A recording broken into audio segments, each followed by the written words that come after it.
నమో గురుభ్యః. మనము మన మనుస్మృతి గురించి చదువుకుంటూ వస్తూ ఉన్నాము. భగవద్గీతలోని గుణాలను విచారణ చేస్తూ ఉన్నాము. ఇంకా ఇవాల్టి నుంచి 3 వారాలు ఎక్స్‌ట్రీమ్‌లీ ఫోకస్డ్‌గా ప్రతి వారము ఒక గుణాన్ని శుద్ధి చేసుకుంటూ వెళ్దాం. ప్రతి వారం ఒక గుణం శుద్ధి ప్రోగ్రామ్. ఇక్కడ తమో గుణం అని చూపించగానే, ఈ రకంగా ఏమైనా చేస్తున్న కర్మలున్నాయి అంటే ఈ గుణాన్ని బట్టి జరుగుతున్న కర్మ ఏదైనా నాలో ఉన్నది అంటే వెంటనే శుద్ధి చేయడం. అంటే లేకుండా దాన్ని పొడి చేయడం. మళ్ళీ దాన్ని నెమ్మదిగా తగ్గిస్తాను. ప్రయత్నం చేస్తున్నాను. ఎప్పటికవుతుందో చూస్తాను. ఉన్నదని తెలుసుకుంటున్నాను గదా! అదే అనుకుంటున్నాను. దాని గురించే ఆలోచన చేస్తున్నాను. అన్ని ఇన్ని రకాలుగా సాగదీయడము, రకరకాలుగా సన్నాయి నొక్కులన్నీ బెట్టుకుని ఏంటో దాన్నదే పనిగా అంత దూరం చెప్పుకుంటూ రావడము, ఇంతకి ఏమి చేయకుండా కూర్చోవడము. అట్లా గాకుండా విన్నది వింటూనే మంచిది కాదు తమో గుణం అని తెలుస్తుంది గాబట్టి టక టక వదిలిపెట్టుకుంటూ వెళ్ళాలి. అట్లా కనీసం మాక్సిమం వదిలిపెట్టేయాలి. ఒక్కొక్క గుణం కింద 12 పాయింట్స్ ఉన్నాయి. ఆ 12 పాయింట్స్‌లో కనీసం 5, 6 పాయింట్స్ వదిలిపెట్టేయాలి ఇంకంతే. ఈ వారము గడిచేలోగా మనం తమోగుణం నుంచి రజోగుణం దగ్గరికి వెళ్ళేలోగా, తమోగుణ పూరితమైన కర్మలు మనలో ఎక్కడెక్కడ ప్రవర్తిస్తున్నాయో అక్కడక్కడ వాటిని కనీసం 50% వదిలేయగలగాలి. అంత ధృతితోటి ప్రయత్నం చేద్దాం పట్టండి. ఓన్లీ తమోగుణము. ఎక్కడెక్కడ నాలో తమోగుణం పైకొచ్చి ఉంటూ ఉన్నది అని తెలుసుకోవాలి అంటే, ఏ రకంగా నేను ఏ పని చేస్తున్నానో అని చూసుకోవాలి. మళ్ళీ చూద్దాము. మనం చూడనివి గాదు. కానీ ఫోకస్ ఎక్స్‌ట్రీమ్‌లీ ఓన్లీ ఆన్ తమోగుణం ఈ వారం.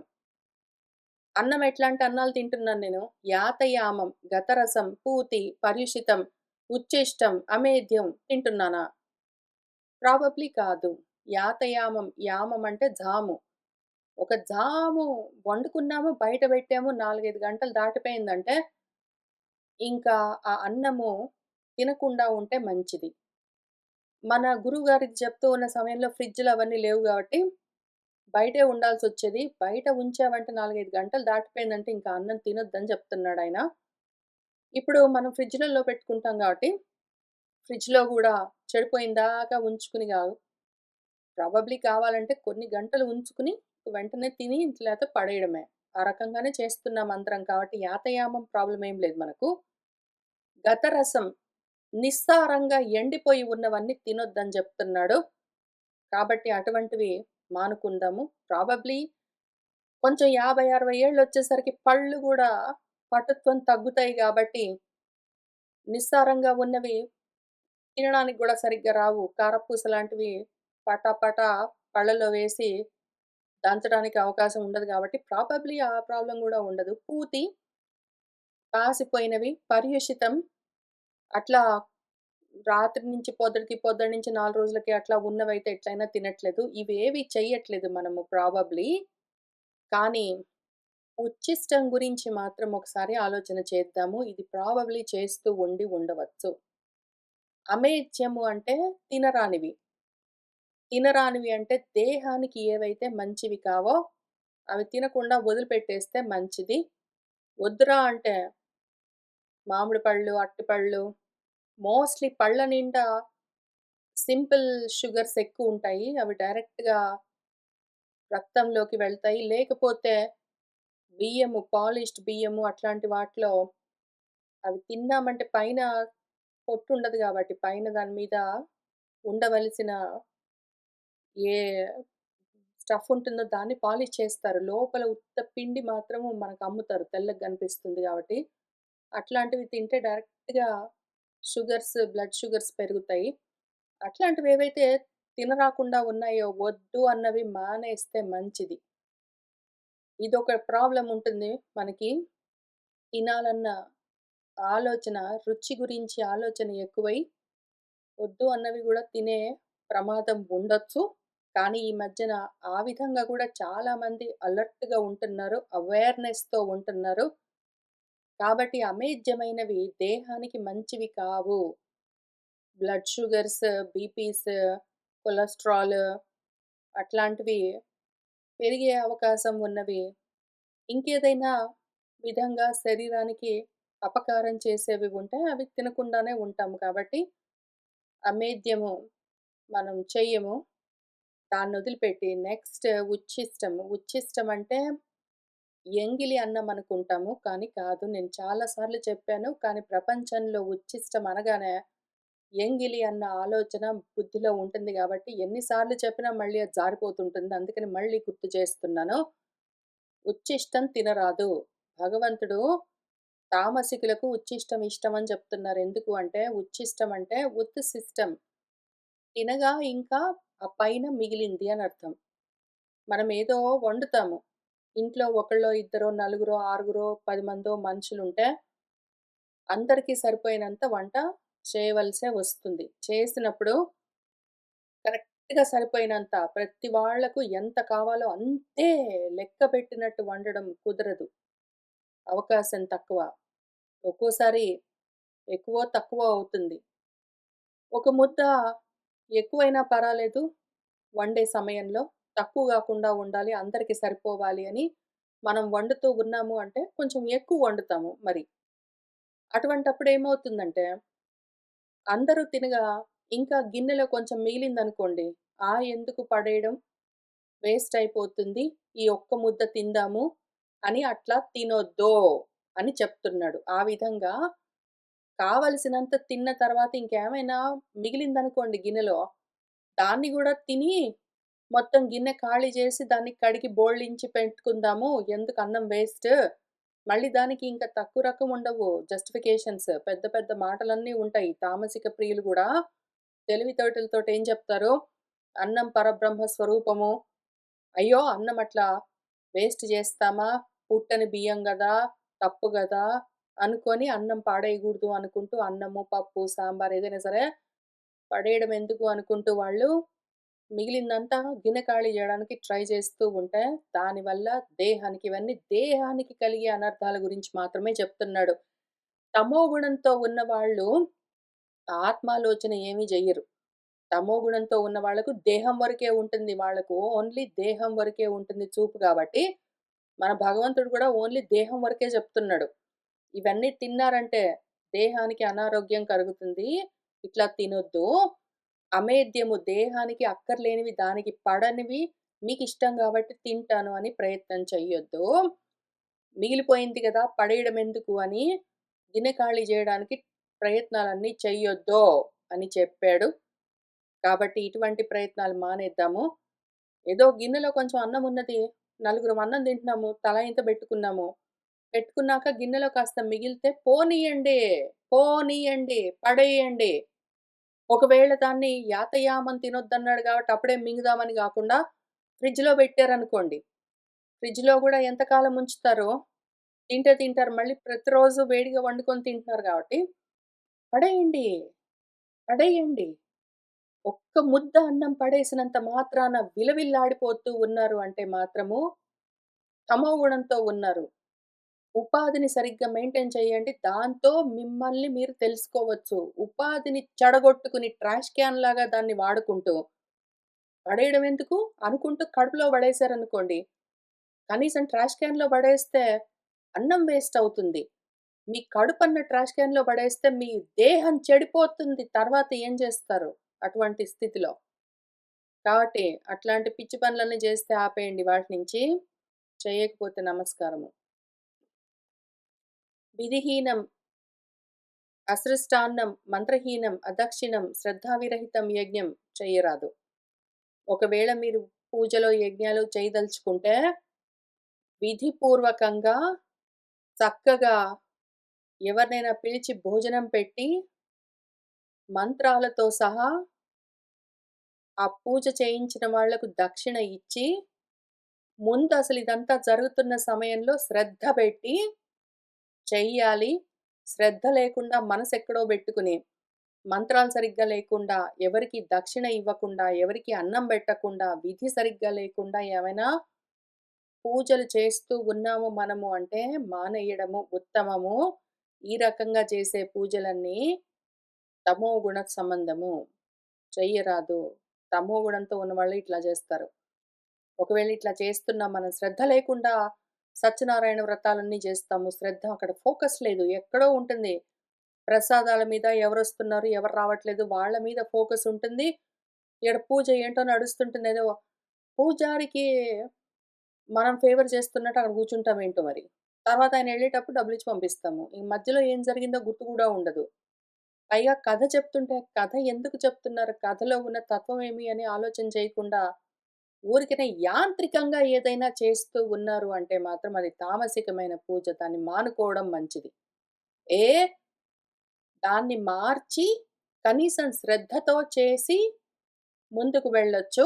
బి అట్లాంటి శ్రద్ధ లేని పూజలు, బుద్ధి అక్కడ పెట్టకుండా, విధి లేకుండా చేస్తున్న పూజలు మానుకోవడం మంచిది. అట్లా చేస్తే అది తమోగుణం. ఇట్లా చేస్తూనే ఉంటాం. ఇంకా ఇట్లానే చేస్తాం మనము. ఎంతకాలం ఇట్లానే చేస్తూ ఉంటాము అంటే, తమోగుణం శుద్ధి అవ్వదు మరి. తమోగుణాన్ని పూర్తిగా శుద్ధి చేయాలి మనము. మనము ముందు తమోగుణాన్ని, తర్వాత రజోగుణాన్ని, ఆ తర్వాత సత్వగుణాన్ని అన్నింటిని శుద్ధి చెయ్యాలి. అప్పుడు మాత్రమే వాసుదేవం తెలుస్తుంది మనకు. అయితే అలవాటైంది గాబట్టి అట్లానే చేసుకుంటూ కూర్చున్నామంటే ఏమవుతాము? తర్వాత మూఢగ్రాహేణ ఆత్మనః యత్ పీడయా క్రియతే తపః పరస్య ఉత్సాదనార్థం వా. మూర్ఖంగా పట్టుదలలతో ఏ తపస్సు, పూజ చేయడానికి వీల్లేదు. జ్ఞానం లేదు. మూర్ఖమైన గ్రహణము. మొండి పట్టుదలతో మీరు పూజలేమైనా చేస్తే అది తామసికమైన గుణము. ఒకవేళ మీకు పీడ, మీకు కష్టం కలిగినా సరే, పక్కవాడికి కష్టం జరుగుతున్నా సరే, పక్కవాడిని బాధపెట్టి నువ్వు పూజ చేసి తీరవలసిందే. నేను పూజ చేస్తున్న సమయంలో నువ్వొచ్చి అక్కడ కూర్చోవలసిందే. ఇటువంటివి ఇక్కడ కూర్చున్న వాళ్ళలో, ఇక్కడ మనం కూర్చొని చదువుకుంటూ ఉన్నాం గదా! మన దగ్గర నాకు తెలిసి ఈ రకంగా పక్కన వాడు తప్పకుండా పూజ చేయవలసిందే అని వాడిని గూడా హింసించి చేయించేవాళ్ళు. వాడితోటి గూడా. లేదా మన దేహాలకు హింస కలుగుతున్నది, పీడ కలుగుతున్నదంటే గూడా చల్లనీళ్ళ స్నానాలు చేయడము, జరం ఉంటే గూడా పూజ తప్పనిసరిగా చేయవలసిందే అనుకుంటూ కూర్చోవడము, ఆరోగ్యం బాలేకపోతే గూడా శివరాత్రి ఉపవాసాలు చేస్తాననుకోవడం, లేతే ఇంకేదైనా ఉపవాసాలు చేస్తాననుకోవడం, ఇటువంటివన్నీ ఇంతకు ముందుండేవి. పక్కన వాళ్ళని బాధ పెడుతూ పూజలు చేయడం మన దగ్గర ఇక్కడ కూర్చున్న వాళ్ళలో నాకెప్పుడూ కనపడలేదు. కానీ వాళ్ళని వాళ్ళు హింసించుకుంటూ ఇట్లాంటి పూజలు చేసేవాళ్ళని ఇంతకుముందు నేను చూసాను. వాళ్ళు గూడా మారారిప్పుడు. ఒకవేళ ఆ శరీరానికి ఆరోగ్యం సరిగ్గా లేదంటే, లేతే ఉపవాసాలు ఎందుకు చేస్తున్నాం, ఏమి అని తెలుసుకొని, ఎట్లా చేయాలి తెలుసుకొని, జ్ఞానంతో చేస్తూ ఉన్నారు. తామసికంగా, మొండితనంతో, జ్ఞానం లేకుండా కేవలం క్రియగా, పట్టుదలలతో చేస్తూ ఉన్నవాళ్ళు ఆ పట్టుని వదిలిపెట్టినట్టున్నారు కొంత కొంతగా. ఈ మధ్యన నాకిది కనిపించట్లేదు. కనీసం వాళ్ళ మాటల్లో ఇది వినిపించట్లేదు. కానీ ఇదో ఈ మూఢగ్రాహేణ ఆత్మనః ఈ ఆత్మన ప్రీడ సరిగా మూఢగ్రాహణం తప్పకుండా చేసి తీరాలి. అలవాటైపోయింది గాబట్టి చేస్తాను. అనుకుంటూ చేసే పూజలు ఇంకా అట్లనే తగులుకునున్నాయి చాలా మందిలో. ఇప్పటికి గూడా. వదిలిపెట్టలేకుండా ఉన్నారు. ఎందుకు చేస్తున్నామో తెలియకుండా అలవాటైపోయింది గాబట్టి అనుకుంటూ మొండిగా పట్టుదలతో ఒకవేళ మీరు పూజలేమైనా చేస్తున్నారు, ధ్యానాలు చేస్తున్నారు, తపస్సులు చేస్తున్నారు, రామకోట్లు రాస్తున్నారు, ఏదో యజ్ఞాలన్నీ జేయిస్తున్నారు, ఇవన్నీ జేస్తారంటే అది తామసికమైన గుణము.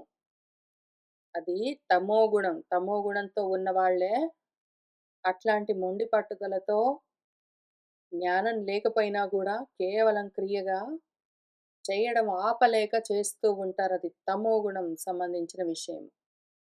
తర్వాత అదేశకాలే యద్దానం అపాత్రేభ్యః చ దీయతే అసత్కృతం అవజ్ఞాతం. ఎవరికి ఏ సమయంలో ఏది అవసరమో తెలుసుకుని ఇవ్వడము సత్వగుణంతో కూడిన దానం. కానీ ఎవరికి ఏ సమయంలో ఏది ఇవ్వాలి, ఎంత ఇవ్వాలి, ఎందుకు ఇవ్వాలి అని పాత్రత చూడకుండా అపాత్ర దానాలన్నీ చేస్తే అది రజోగుణం. కాబట్టి ఇదిగో దానం చేయమన్నారు గాబట్టి గుళ్ళ దగ్గర ఎవరైనా కూర్చునుంటే వాళ్లకు డబ్బులు దానం చేస్తాను. నా దగ్గర డబ్బులున్నాయి గాబట్టి ఇంకెవడికైనా ఊరికనే డబ్బులు ఫ్రీగా ఇస్తాను. లేదా ఏదైనా సరే పుస్తకాలన్నీ తీసుకొని వెళ్ళి గుళ్ళో అందరికి పంచిపెడతాను. వాళ్ళు అడిగినా సరే, అడగకపోయినా సరే, వాడు అవసరమా? వాడుకుంటాడా? భగవద్గీత బుక్కులు ప్రింట్ అంతా చేసి తీసుకెళ్ళి అందరికి పంచిపెట్టడం. వాళ్ళు చదువుకుంటారా భగవద్గీతని? వాళ్ళకా పాత్రత ఉన్నదా? దాన్ని పట్టుకోగలిగిన శ్రద్ధ ఉన్నదా?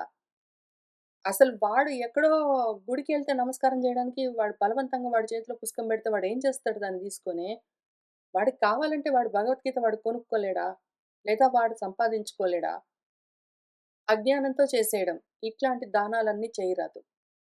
దానము వాడి అర్హతను చూసి, వాడి పాత్రతను చూసి, ఆ సమయంలో వాడికది అవసరమా అని తెలుసుకుని, నీ దగ్గర ఉన్నదాన్ని వాడితో పంచుకుంటే దాని పేరు సాత్వికమైన దానం గాని, ఏదో వచ్చేస్తుందన్న ఆశలతో, లేదా చేయమన్నారు గాబట్టి చేసేసుకుంటూ వెళ్ళిపోవడం. జ్ఞానం లేకుండా ఎందుకు చేస్తున్నాము? ఎవరికి చేస్తున్నాము? ఏమి చేస్తున్నామని తెలియకుండా మూర్ఖంగా చేసుకుంటూ పోతే అటువంటి దానాలన్నీ తాపసికమైన దానాలు.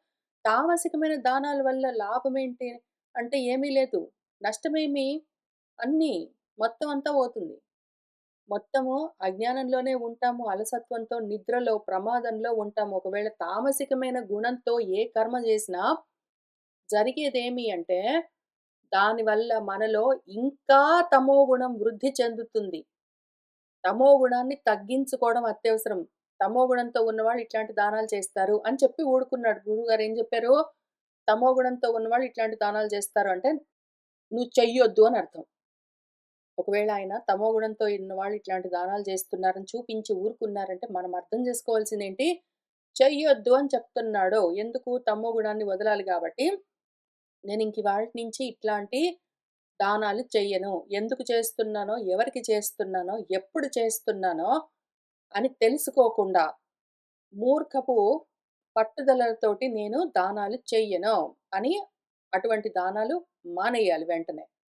ఆయన ఇంత ఎక్స్‌ప్లెయిన్ చేస్తున్నారు తమోగుణంతో ఉండే లక్షణాలు. నిద్ర, అలసత్వము, ప్రమాదము, అజ్ఞానం ఇంకా పెరిగిపోవడం, తమోగుణం ఇంకా పెరిగిపోవడం, దానివల్ల కలిగే పరిణామాలు.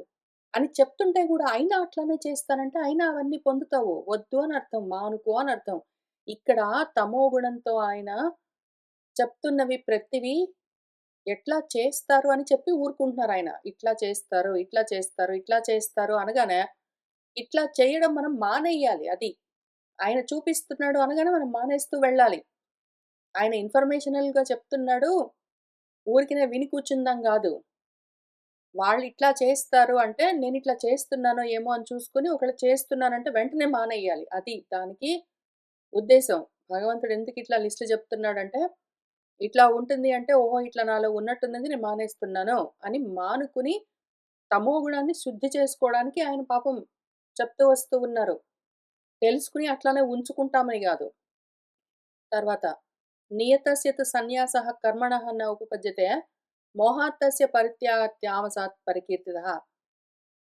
మనం చేయవలసిన కర్మల్ని వదిలిపెట్టడం అయితే కుదరనే కుదరదు. ఎందుకు అని ఆయన మూడో అధ్యాయం నుంచి చెప్తూ వస్తూ ఉన్నారు. 1, 2, 3, 4 గాదు. మూడో అధ్యాయం నుంచి మొదలుపెట్టి ఇన్ని అధ్యాయాలు చెప్తున్నాడాయన. 1, 2 గాదు. ఎన్ని అధ్యాయాల్లో చెప్తున్నాడో. కర్మలని దేహం వదిలిపెట్టదు. ఇక్కడ కూర్చున్న వాళ్ళందరూ గూడా ఎక్సెప్షన్ లేకుండా కర్మాధికారులు. జ్ఞానానికి కూడా అధికారం లేదా అంటే ఉన్నది. ఇక్కడికొచ్చి కూర్చొని వింటూ ఉన్నారు అంటే జ్ఞానానికి కూడా అధికారం ఉన్నది. కానీ మళ్ళీ పోయి కర్మలైతే మానుకోలేరు గాబట్టి కర్మాధికారం కూడా ఉన్నది. అందుకని ఇక్కడ కూర్చున్న వాళ్ళందరూ రాజర్షులు. వాళ్ళు రాజులై ఉన్నారు కాబట్టి క్షాత్ర ధర్మంలో కర్మలతో ఉంటారు. ఋషులై ఉన్నారు కాబట్టి జ్ఞానంతో ఆత్మధర్మం కోసం ప్రయత్నం చేస్తూ కూడా ఉంటారు. రాజర్షులై ఉన్నారు ఇక్కడ కూర్చున్న ప్రతి వాళ్ళు. ఇక్కడికి రాకుండా పోయిన వాళ్ళలో అయితే రాజులుంటారు. పూర్తిగా కర్మ మార్గంలో ఉన్నవాళ్ళు. వాళ్ళు వినడానికి గూడా రారు. లేదా పూర్తిగా జ్ఞాన నిష్టలో ఉన్నవాళ్ళు వాళ్ళకి వినవలసిన అవసరం లేదు. వాళ్ళకి తెలుసు. వాళ్ళు చేసుకునేది వాళ్ళు చేసుకుంటూ ఎళ్ళిపోతారు. కాబట్టి పూర్తిగా జ్ఞాన నిష్టలో ఉన్నవాళ్ళు, పూర్తిగా కర్మనిష్టలో ఉన్నవాళ్ళు, పూర్తిగా జ్ఞానాధికారులు, పూర్తిగా కర్మాధికారులు ఇక్కడికి రారు. వచ్చి కూర్చొని వింటున్నారు, చదువుకుంటున్నారు అంటే అది కొంచెం, ఇది కొంచెం ఉన్నది అని అర్థం. కర్మాధికారం కూడా ఉన్నది. కాబట్టి కర్మాధికారం ఉన్నవాళ్ళు కర్మల్ని వదిలిపెట్టడం కుదరదు. వాళ్ళు చేయలేరు. చేస్తున్నాను అని మోహంతో చేస్తే ఆ కర్మల్ని వదిలిపెడితే దాని పేరు తామసికమైన పరిత్యాగం. కర్మలు చేయకుండా కర్మాధికారులై ఉండి కూడా కర్మలు చేయకుండా మానుకుంటే దాని పేరు తమోగుణం. తమోగుణంతో మానుకుంటారు. ఇక్కడ కూర్చున్న వాళ్ళు కర్మలు మానుకోలేరు. కానీ చేస్తున్న కర్మల్ని ఎట్లా చెయ్యాలి తెలుసుకొని చెయ్యాలి. ఇంతకి మూడో అధ్యాయం నుంచి అదే చెప్పుకుంటొచ్చారాయన. కాబట్టి పని మానేసి కూర్చుంటే నాకు నైష్కర్మ్య సిద్ధి కలుగుతుంది. పని మానేసి కూర్చుంటే నేను గొప్ప జ్ఞానినైపోయాను గాదు. ఇంకా మోహం పెరుగుతుంది. జ్ఞానులకి ఇక్కడికొచ్చి కూర్చొని వినవలసిన అవసరం గూడా లేదు. వాళ్ళు కర్మ సన్యాసం చేసి అసలు ఎట్లా మళ్ళీ మనకు బయట టీవీల్లో ఎక్కడ పడితే అక్కడ కనిపించే వాళ్ళు కేవలం ఆశ్రమ సన్యాసులు. కేవలం సన్యాసాశ్రమాన్ని తీసుకున్నారు. కర్మల్ని వదిలిపెట్టలేదు. వాళ్ళు గూడా కర్మాధికారులు. కానీ సన్యాసాశ్రమం తీసుకోవాల్సిన అవసరం లేదు. కేవలం ఆశ్రమ సన్యాసులవ్వవలసిన అవసరం లేదు. వాళ్ళు నిజంగానే సర్వ కర్మలు వదిలిపెట్టిన వాళ్ళుంటారు. వాళ్ళు యాక్చువల్ సన్యాసులు. భగవద్గీతలో సన్యాసులు అని చెప్పిందెవరి గురించంటే, సర్వకర్మ పరిత్యాగం చేసిన వాళ్ళు. వాళ్ళు వేరే విషయము. వాళ్ళు కర్మలు మానుకుంటారు. కానీ మిగిలిన వాళ్ళందరూ కర్మలు మానుకోవడానికి వీల్లేదు. మానుకుంటే వాళ్ళు తమోగుణంతో ఉన్నవాళ్ళవుతారు. కానీ చేస్తున్న కర్మని సత్వంతో ఎట్లా చెయ్యాలి అని తెలుసుకొని చెయ్యాలి. కర్మలు మానుకోవడం కుదరదు. గుణాలతో ఉన్నంత వరకు కర్మలుంటాయి గాబట్టి. గుణాలున్నంత వరకు కర్మలుంటాయి. అయితే ఆ చేస్తున్న కర్మలు తమో, రజో గుణాలతో కాకుండా సత్వగుణంతో చెయ్యమని మాత్రమే చెప్తున్నారాయన. అందుకని కర్మలు మానుకోవడానికి వీల్లేదు. ఎంతటి ఆశ్రమ సన్యాసులు గూడా ఏవో కర్మలు చేస్తూనే ఉంటారు. ఏవో కోరికలతో ఉంటూనే ఉంటారు. వాళ్ళు గూడా 3 గుణాలతో అట్లానే ఉంటారు. వాళ్ళందరూ మనకు ఆదర్శం గాదు. మనకు ఇప్పుడే పూర్తి జ్ఞాననిష్ట లేదు. కాబట్టి కర్మలు ఏవైనా సరే మానుకోలేము.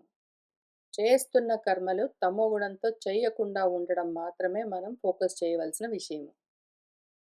తర్వాత యత్తు కృత్స్నవత్ ఏకస్మిన్ కార్యే సక్తమహైతుకం అతత్వార్థవత్ అల్పంచ.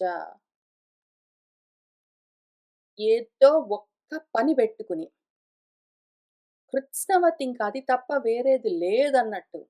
సక్తము బాగా దానికి తగులుకుని, ఏ హేతువు లేదు. అకారణంగా ఏదో ఒక పని పెట్టుకుని, దానికి తగులుకుని, ఇంక దాన్ని వదిలిపెట్టకుండా ఒకవేళ ఉంటే అది తామసికమైన గుణము. నాతో అప్పుడప్పుడు ఇక్కడ కూర్చున్న వాళ్ళలో గూడా చెప్తుంటారు. ఇక్కడున్న వాళ్ళు గాకుండా బయటి వాళ్ళెవరైనా ఇట్లా చెప్తే, నేనేదైనా ఒకే విషయం మీద ఫోకస్ చేయగలను. నేను చాలా పనులు ఒకసారి చేయలేను. నేను ఒకటి పట్టుకున్నానంటే, ఇంక దాన్ని వదిలిపెట్టకుండా చేస్తాను. ఒకటి పట్టుకున్నానంటే, ఇంక వేరేవన్నీ చూడను నేను. దాన్నే చేస్తాను. అది నా లక్షణం, అది నా గుణం అని ఎవరైనా బయట చదువుతో సంబంధం లేని వాళ్ళు చెప్తే విని ఊరుకుంటాను. తమో గుణంతో ఉంటారు వాళ్ళని. తెలుసు గాబట్టి, వాళ్ళకి చెప్పి ఉపయోగం లేదు గాబట్టి. కానీ ఇక్కడ కూర్చున్న వాళ్ళు గూడా అప్పుడప్పుడు నాకట్లా చెప్తుంటారు. నేనేదైనా ఒక పని చేస్తే దాని మీదే ఫోకస్ చేస్తాను. ఇంక వేరేదేది నేను చూడలేను. నేను ఒక పని పట్టుకున్నానంటే ఇంక దాన్నే పట్టుకుంటాను. ఇంక దాన్ని వదిలిపెట్టను అని అట్లా చెప్తారు. అట్లా ఏమైనా ఉన్నది అంటే మాత్రము దాని పేరు తమోగుణం. దానివల్ల అల్పమైన ప్రయోజనం ఉంటుంది. ఎందుకు అంటే మనం ఇక్కడ కూర్చొని ఒకే సమయంలో భగవద్గీత చదువుతాం, బ్రహ్మసూత్రాలు చదువుతాం, భారతం చదువుతాం, భాగవతం చదువుతాం, రామాయణం చదువుతాం. ఏదో అమృత బిందు ఉపనిషత్తు చదువుతాం, తైత్రీయోపనిషత్తు చదువుతాం, ఇంకేమైనా అన్నీ ఎందుకు చదువుతామో, ఏదైనా ఒక్కటి పట్టుకొని కూర్చోవచ్చు గదా! ఏదైనా ఒక్క భగవద్గీతని ఇంక అదే పనిగా చదివిందే, చదివిందే, చదివిందే భగవద్గీత ఫస్ట్ నుంచి చివరి దాకా. మధ్యలో నుంచి మధ్యలోకి గూడా గాదు. భగవద్గీత ఫస్ట్ లైన్ ఏదో 'ధృతరాష్ట్రోవాచ' దగ్గర స్టార్ట్ జేసి, మళ్ళీ లాస్ట్ చాప్టర్ లాస్ట్ శ్లోకము మన సంజయుడు లేదా వైశంపాయనుడు ఎవరో మరి. వాళ్ళక్కడ ఫినిష్ చేసిన దాకా ఫస్ట్ నుంచి చివరి దాకా అదే చదువుతాను. మళ్ళీ అక్కడి నుంచి మళ్ళీ ఫస్ట్ నుంచి చివరి దాకా అదే చదువుతాను. మళ్ళీ ఫస్ట్ నుంచి చివరి దాకా ఒక్కటి లేదా భగవద్గీత ఫస్ట్ నుంచి చివరి దాకా చదివి అదయిన తర్వాత ఇంకేదైనా ఇంకొక ఏదో పలానా ఉపనిషత్తు పెట్టుకొని, అది పూర్తిగా అయిన తర్వాత ఇంకొకటేదో పెట్టుకొని, అని అట్లా ఏదైనా కృత్స్నవత్ పూర్తిగా ఒక్కటే పట్టుకుంటాను. ఏకస్మిన్ కార్యే. ఒక్కటే కార్యం. ఒక్క పని పెట్టుకుంటాను. దాన్నే తగులుకుంటాను. ఇంకంతే అహైతుకం. దానికేం కారణమేమి ఎందుకు అదొక్కటి పట్టుకున్నావు? వేరేదెందుకు చూడట్లేదంటే ఏం కారణం లేదు. నేను అదొక్కటే చేస్తాను. అది నా లక్షణం. అని అంటే దానివల్ల కలిగే అర్థము, ప్రయోజనము అతత్వార్థం అది. సరైన ప్రయోజనం కలగదు. దానివల్ల ప్రయోజనము సరిగా ఉండదు. కలిగే ప్రయోజనం గూడా అల్పంగా ఉంటుంది. ఏదైనా ఒక్కటే పట్టుకొని ఇంక దాన్ని వదిలిపెట్టకుండా కూర్చుంటే దాని పేరు తమోగుణము. ఎందుకు ఆ ఒకటి చేయదలుచుకున్నానో, మనం గూడా ఒకటి చదువుతూ ఉంటాం. ఇప్పుడు మనము ప్రతి వారము పలాని రోజు మనుస్మృతి చదవాలి అని ఒక పద్ధతి పెట్టుకున్నాము. అయితే మనుస్మృతిలో 2 సెక్షన్స్ ఉన్నాయి. ఫస్ట్ 6 చాప్టర్స్ మొదటి 6 అధ్యాయాలు బ్రహ్మ మార్గం చెప్పి, తర్వాత 6 అధ్యాయాలు కర్మ మార్గం. ముందు మొదటి 6 అధ్యాయాలు బ్రాహ్మం చెప్పారు. ఇంకిక్కడి నుంచి 6 అధ్యాయాలు క్షాత్రం చెప్తున్నారు. కాబట్టి మధ్యలో ఆపి, కరెక్ట్‌గా ఆ మధ్యలో ఆపి, ఆరో అధ్యాయం కాగానే, అయితే ఏ విధంగా బ్రహ్మచర్యం చేస్తే బ్రాహ్మీభూత స్థితి కలుగుతుంది అని ఆయన ఆ శ్లోకంతో దాన్ని ఆ సెక్షన్, ఆ బ్రాహ్మం అన్న సెక్షన్‌ని ఆయన్ని పూర్తి చేశారు. కాబట్టి ఆ ఆత్మతత్వం మనకు కావాలి అంటే, అందుకోసము ముందు ఆత్మను, అంతఃకరణాన్ని శుద్ధి చేసుకోవాలి గాబట్టి, ఇక్కడికొచ్చి దీనికోసం ప్రయత్నం చేస్తున్నాము. లేకపోతే ఏం చేశాము, వివేక చూడామణి చదువుతూ ఉండగా, మధ్యలో ఒక చోట మన శంకర్ల వారు, కాబట్టి మన భగవాన్ ఏమి చెప్పారు, ప్రమాదమే మృత్యువు అని చెప్పారు అని ఒక పద్యంలో రాశారాయన. మన శంకర్ల వారు వివేక చూడామణిలో భగవాన్ సనత్ సుజాతుల వారు చెప్పారు అనగానే, ఈ ప్రమాదం మృత్యువని సనత్ సుజాతుల వారు ఎక్కడ జెప్పారు అని చూస్తే, భారతంలో సనత్ సుజాతీయమని సనత్ సుజాతుల వారు ధృతరాష్ట్రుడికి చెప్పిన సెక్షన్ ఒకటున్నది మనకు ఆ కురుక్షేత్ర యుద్ధం స్టార్ట్ అయ్యే కన్నా ముందు. అప్పుడేం చేసాం మనము వివేక చూడామణి అక్కడికి ఆపి, పాజ్ చేసి, వెళ్ళి ఆయన చెప్పాడు కదా!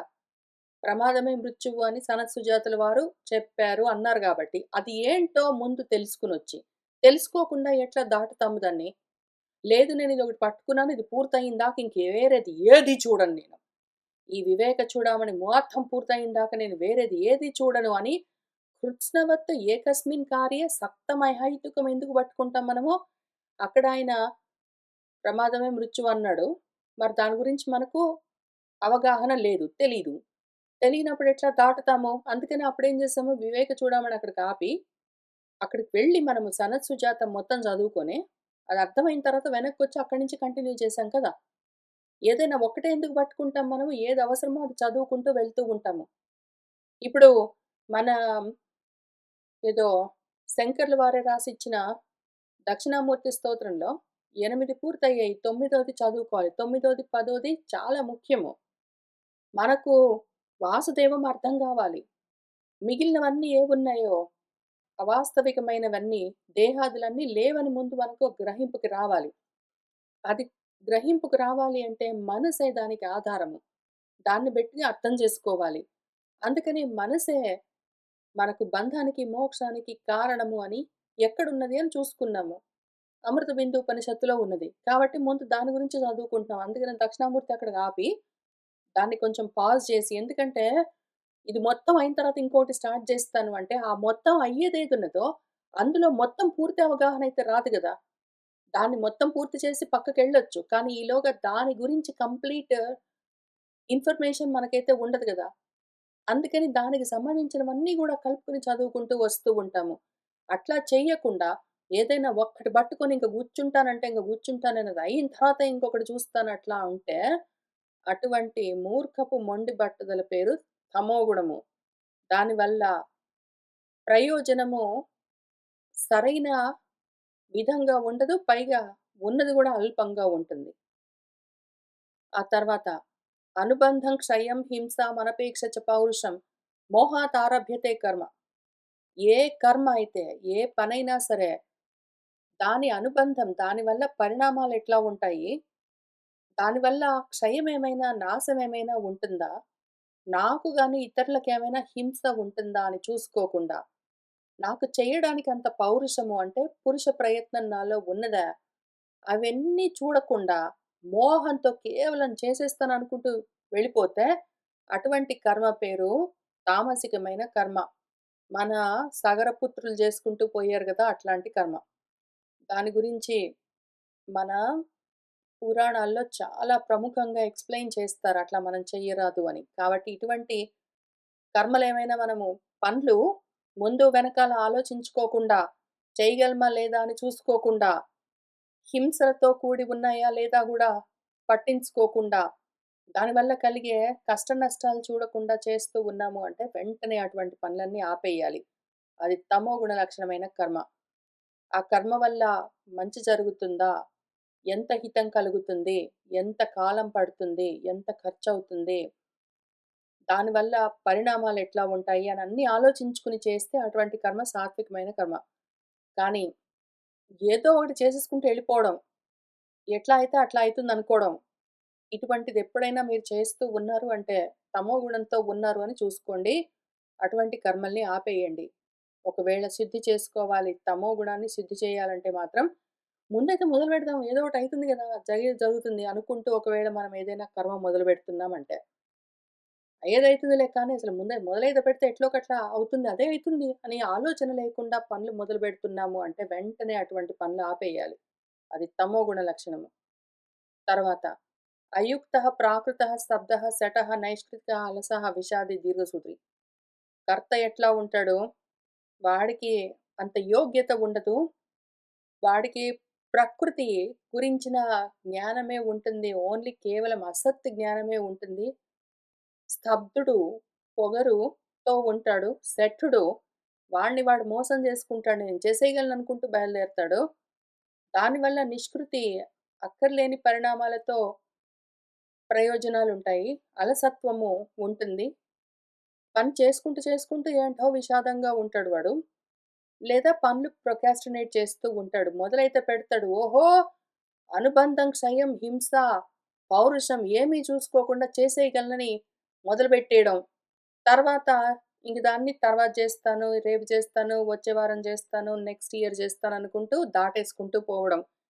ఇటువంటి వాడెవడున్నాడో వాడు తామసికమైన కర్త. అది తమోగుణ సంబంధమైన విషయం. తమోగుణంతో ఉన్నవాడు పనులు తర్వాత చేస్తాను, రేపు చేస్తాను అనుకుంటూ దాటేసుకుంటూ పోడు. వాడు చేస్తూ ఉన్న పని తామసికమైన కర్త ఏం చేస్తాడు ఎప్పుడు చూసినా, ఇప్పుడు జేస్తాను, అప్పుడు జేస్తాను, రేపు జేస్తాను, మళ్ళీ చూస్తాను, ఇప్పుడు కుదరదులే, ఇప్పుడు నాకు వేరే పనులున్నాయి, ఇప్పుడు మనసు బాలేదు, లేతే ఇంకేదో పని అడ్డమొచ్చింది అనుకుంటూ పనులు మానేసుకుంటూ పోతాడు. తామసికమైన కర్త ఎట్లా ఉంటాడంటే చేస్తున్న పని గూడా బాధపడుతూ చేస్తుంటాడు. ఒకవేళ ఎవడైనా చేస్తున్న పని బాధపడుతూ చేస్తూ ఉంటే, లేదా తర్వాత చేద్దాంలే అనుకుంటూ దాటేస్తూ ఉంటే, వాడు నేను తమో గుణంతో ఉన్నాను అని చూసుకొని దాన్ని అప్పటికప్పుడు ఆపేయాలి. అధర్మం ధర్మంలాగా ఎవరికైతే అనిపిస్తూ ఉంటుందో, ప్రతిది విపరీతంగా అర్థమవుతూ ఉంటుందో, అటువంటి వాడి బుద్ధి తామసికమైన బుద్ధి. అధర్మము ధర్మంలాగా కనిపిస్తూ ఉన్నది అంటే ఇది చాలా ముఖ్యము. ఎన్ని సార్లైనా చెప్తాను. ఎందుకంటే మిగిలినవన్నయితే కనీసం తెలుస్తాయి. ఆ తర్వాత జేస్తానండి, ఇప్పుడు కుదరదండి, ఆరోగ్యం బాలేదండి, ఏదో మర్చిపోయానండి, తర్వాత చూస్తానండి అని అనుకుంటూ ఉన్నవాళ్ళు కనీసం తెలుసుకొని, ఓహో! నేను తమోగుణంతోటి ఉన్నాను అని ఆ లక్షణాన్ని మార్చుకోవచ్చు.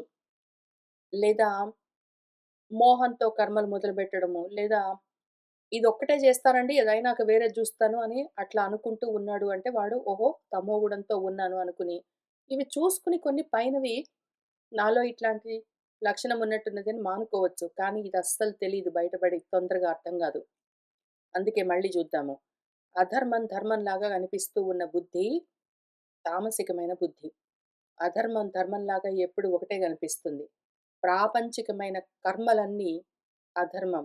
అనాత్మ ధర్మం గాబట్టి అధర్మం. ఆత్మ ధర్మం ధర్మం. అయితే కానీ ఆత్మను వదిలిపెట్టుకుని, ఆత్మ ధర్మాలు వదిలిపెట్టుకుని, ఆత్మోద్ధరణ గురించి ఆలోచన చెయ్యకుండా, పరధర్మాలన్నీ చేసుకుంటూ పక్కన వాడి గురించి, భార్య గురించి, భర్త గురించి, బిడ్డల గురించి, తల్లిదండ్రులు, స్నేహితులు అనుకుంటూ బయట ప్రాపంచికమైన ధర్మాలన్నీ పట్టుకుని, అవన్నీ నా ధర్మము, నేను ఇది ధర్మంగా చేస్తున్నాను అని ఏదైనా బుద్ధికి అనిపిస్తూ ఉన్నది అంటే, వాడు అధర్మాన్ని ధర్మంగా పట్టుకున్నాడు, తమోగుణంతో ఉన్నాడు అని అర్థం. వీడికి ఎగ్జాంపుల్ మనం ఇప్పుడు చదువుతున్న భరతుడు. మనము మన భాగవతంలో భరతుల వారి గురించి చదువుకుంటూ వస్తూ ఉన్నాము. భరతుడు ఆత్మ ధర్మాన్ని వదిలిపెట్టి, ఏదో పరధర్మము, ఏదో ఒక జింక పిల్ల ఉన్నది దాన్ని చూసుకోవడం నా ధర్మం అనుకుని, పైగా దాన్ని చాలా జస్టిఫై కూడా చేసుకుని, ఎంత గొప్ప పరమార్థమైనా సరే వదిలిపెట్టి, పరులకు సేవ చేయాలని మన శాస్త్రాలన్నీ చెప్తాయి గదండీ! అందుకని నేనట్లా జేస్తున్నానండి అనుకుంటూ, ఆత్మ ద్రోహం చేసుకొని చెడిపోయాడు. అటువంటి విపరీత బుద్ధి ఏదున్నదో దాని పేరు తామసికమైన బుద్ధి. చదువుకోవడానికి రమ్మంటే, లేదా ఇంట్లో స్వాధ్యాయం చెయ్యమంటే, ఇంట్లో పనులున్నాయనుకుని భార్య ఉందని, భర్త ఉందని, బిడ్డలున్నారని, అత్త ఉందని, మామ ఉందని, అమ్మ ఉందని, నాన్న ఉందని, పిల్లి ఉందని, కుక్క ఉన్నదని, ఉద్యోగం ఉందని, ఇంకేవో పనులున్నాయనుకుని, అవి చెయ్యడము ముఖ్యము, అది నా ధర్మం అనుకుని, ఆత్మోద్ధరణకు కావలసిన స్వాధ్యాయం, ప్రవచనం వదిలిపెడుతున్న వాళ్ళందరూ తమోగుణంతో ఉన్నవాళ్ళు. వాళ్ళ బుద్ధి విపరీత బుద్ధి. సర్వ అనర్థం కలిగించే బుద్ధి అది. తమస్సుతో నిండిన బుద్ధి. దీన్ని ఎంతైనా చెప్పగలను నేను. కానీ పట్టుకోగలిగిన వాళ్ళే పట్టుకోగలరు దాన్ని. ఎవరైతే చదువుకోవడం మానేసి ఏదో ముక్కు గారింది, దగ్గొచ్చింది, జరమొచ్చిందనుకుంటూ గూడా చదువు మానుకుని కూర్చున్నారు. దేహాన్ని మెయింటైన్ జేస్తున్నారంటే అది అధర్మం. అయితే కానీ నా దేహాన్ని మెయింటైన్ జేయడం నా ధర్మం గదండీ అని మాట్లాడతారు వాళ్ళు. కాబట్టి అధర్మం వాళ్ళకు ధర్మంలాగా కనిపిస్తుంటుంది.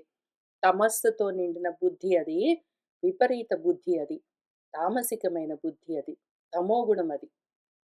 దానివల్ల ఇంకా ఎక్కువగా నిద్ర, అలసత్వము, మోహము, చీకట్లే నిండిపోతాయి బుద్ధి నిండా. బాగుపడదా బుద్ధి. అటువంటి గుణముంటే ఆపేయండి. బాగుపడ్డానికి ఇది అత్యవసరము. మిగిలినవన్నీ పోనీ పాసిపోయినాయి, కుళ్ళిపోయినాయి, చెడిపోయినవి తింటే తిన్నారు, వద్దురా అంటే దానాలు చేస్తే చేస్తారు. ఇవన్నీ సరే తగ్గించుకుంటూ పోండి. కానీ ఈ అధర్మం ధర్మంలాగా మాట్లాడుతూ ఉన్నారు మీరంటే ముందు కనీసము మీ గురించి మీరు అర్థం చేసుకోండి. మీ గురించి మీరు అర్థం చేసుకోండి. అధర్మాలన్నీ ధర్మం అని చెప్పుకుంటూ తిరుగుతారు అసలు భయం లేకుండా, జ్ఞానం లేకుండా, మూర్ఖత్వంతో. ఇక్కడికొచ్చి కూర్చొని గూడా మిగిలినవన్నీ కొంచెం ఎక్కువో, కొంచెం తక్కువో ఉండుంటాయి. కొంతమందిలో అసలు లేకపోయుండొచ్చు. కానీ ఈ అధర్మాన్ని ధర్మంలాగా చెప్పేవాళ్ళు ఎక్కువగా ఉన్నారు ఇక్కడ కూర్చున్న వాళ్ళలో. ఇక్కడ కూర్చున్న వాళ్ళు చాలా మటుకు మోస్ట్‌లీ అధర్మాన్ని ధర్మం అని మాట్లాడుకుంటూ తిరుగుతారు. ఇంత వింటారు, ఇంత ఆలోచన చేస్తారు, ఇంత విచారణ చేస్తారు, ఇంత శ్రవణం చేస్తారు, ఇంత ప్రవచనం చేస్తారు, ఇంత చేస్తారు గానీ, మళ్ళీ కూర్చొని దారిన బోయే ధర్మాలన్నీ నా ధర్మాలని చెప్తూ ఉంటారు. ఆత్మ ధర్మాన్ని అవకాశం ఎప్పుడు దొరికితే అప్పుడు విస్మరిస్తూనే ఉంటారు. అనాత్మ ధర్మాలు పిలవగానే ఆత్మధర్మం వదిలిపెట్టి పరిగెడుతూ ఉంటారు. భరతుడు జారిపోయినట్టు జారిపోతుంటారు. బాధనిపిస్తుంటుంది చూస్తూ ఉంటే, బాధనిపిస్తుంటుంది చూస్తూ ఉంటే. ఎంత చెప్పినా బుద్ధి పట్టుకోదు. ఎంత చెప్పినా అటువంటి విపరీత బుద్ధికి అర్థం గాదు. ఎన్ని సార్లు చెప్తాను, ఎన్ని సార్లు చెప్తాను. నేను సొంత పర్సనల్ ఎక్స్‌పీరియన్సెస్ తోటి నేను చూపిస్తాను. ఎంత కష్టమున్నా సరే, నష్టమైనా సరే, ఏమైనా సరే చదువు మాత్రం మానుకోకుండా వచ్చి కూర్చుంటాను. అట్లా చెయ్యండి మీరు. ఎక్కువ సేపు చదువుకోండి. ఇంట్లో విషయాలు తగ్గించండి. ఇంటి వాళ్ళని వీళ్ళని చూసుకోవడం అవి తగ్గించండి. మీ గురించి మీరు ఆలోచన చేసుకోండి. కుండలు పగిలిపోయేలోగా లోపలున్న దీపాలను మీరు నిలబెట్టుకోండని ఎంత చెప్పినా సరే ఆ బుద్ధి పట్టుకోదు. విపరీతమైన బుద్ధి. అధర్మాలన్నీ పట్టుకుని అదే ధర్మం, ధర్మం అని మాట్లాడుతూ ఉన్న బుద్ధి సర్వ అనర్థాలను కల్పించే తమోగుణంతో కూడిన బుద్ధి. దీన్ని మీరు దాటి తీరవలసిందే. కానీ ఆ బుద్ధి పట్టుకోదు మరి. అట్లా ఉంటుంది. తమోగుణంతో ఉన్న బుద్ధి ఏం చేస్తాం? సరే ఇంతకీ యయా, స్వప్నం, భయం, శోకం, విషాదం, మదం ఆ దుర్బుద్ధి వదిలిపెట్టదు. నిద్ర వదిలిపెట్టరు. క్లాస్‌కి రావాలంటే గూడా లేట్‌గా వస్తారు. ఎందుకంటే నిద్రలు వదిలిపెట్టలేక లేట్‌గా లేస్తారు. లేకపోతే లేట్‌గా వస్తారు. ఏంటో చేస్తుంటారు. భయాలు అమ్మో! ఏమవుతుందో అని భయం వదిలిపెట్టలేరు. శోకాలు, ఏడుపులు ఏదో ఒక దాని కోసం. విషాదాలు, మదము, ప్రమాదంలో ఉంటారు. ఏది ఒక్కటి గూడా వదిలిపెట్టలేరు. ఇక్కడ కూర్చున్న వాళ్ళు గూడా ఇందులో సగం ఉంటాయి. ఇక్కడ కూర్చున్న వాళ్ళలో గూడా స్వప్నాలు, భయాలు, శోకాలు, విషాదాలు, మదాలు లేకుండా ఉన్నవాళ్ళు నిజంగా నాలో లేవు అన్నవాళ్ళు ఎవరైనా ఒక్కళ్ళున్నారా ఇక్కడ కూర్చున్న వాళ్ళు? కాబట్టి ఏం చేయాలి తెలుస్తున్నది గదా! గుడాకేసులవ్వవలసిందే. గుడాకేసులవ్వవలసిందే. ఈ లక్షణం ఉన్నది మీలో, చూసుకుని దాన్ని వదిలిపెట్టండి. ఈ గుణం ఉన్నది మీలో, క్లాస్‌కి లేట్‌గా వస్తున్నాం ఎందుకంటే నిద్ర లేవలేకపోతున్నాం గాబట్టి అనుకోగానే, ముక్కు గారింది గాబట్టి, దగ్గొచ్చింది గాబట్టి, చదువుకోవడానికి రాకపోతున్నాం గాబట్టి అని చెప్తున్న వాళ్ళు వెంటనే చూసుకోండి తమో గుణంలో ఉన్నారు. తమో గుణంలో ఉన్నారు. ఆ గుణాన్ని శుద్ధి చెయ్యండి. లేతే అది దుర్బుద్ధి అది. దుర్మేధస్సది. దుర్బుద్ధి అది. ఆ ధృతి.